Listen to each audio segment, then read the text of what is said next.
Ayan guys, today is the day. Charot, tanda mong pa kuhan. Kimihan.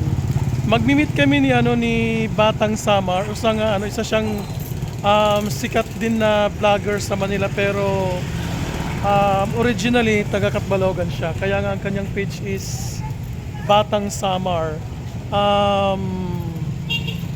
Napag-usapan namin na magkita dyan sa Tinas kasi ang Tinas isa sa mga legendary na mga refreshment parlor ng Catbalogan. Bukod lang noon ng Ligarda, ang Tinas talagang binabalik-balikan ng iba, lalo na mga balikbayan. Si Batang Samar kasi kauwi lang din ngayon galing ng Manila. Nagtatagalog tayo kasi may mga nagre-request na hindi nakintindi ng Waray, so kailangan Tagalogin na lang daw.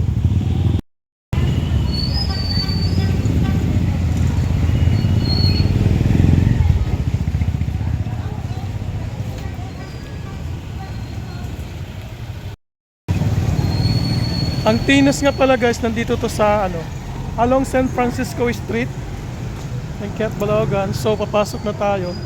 Isa to sa mga lumang kainan dito sa Catbalogan. Wala pang Jollibee, wala pang anik-anik dyan o McDonald's whatsoever. Meron na tong Tinas Garden.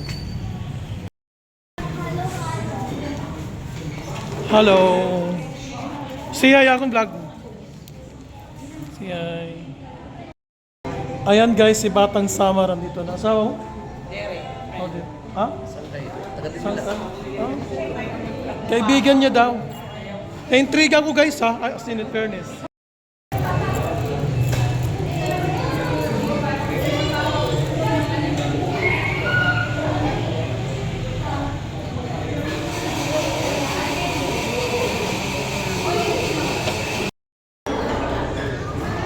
Ayan guys, ang order ko.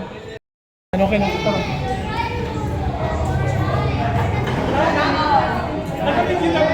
Ayan guys, akong sangkay. Tapos ang order ko sandwich. And rice con meals. Like and share, Batang Samar. Batang Samar guys ha. Kahapon mga followers, i-follow na po na Batang Samar. I-insert ko niya na niyahin page. Pati may YouTube po, di ba? Ano yung Batang Samar? Ano yung YouTube channel dyan po guys, Batang Samar.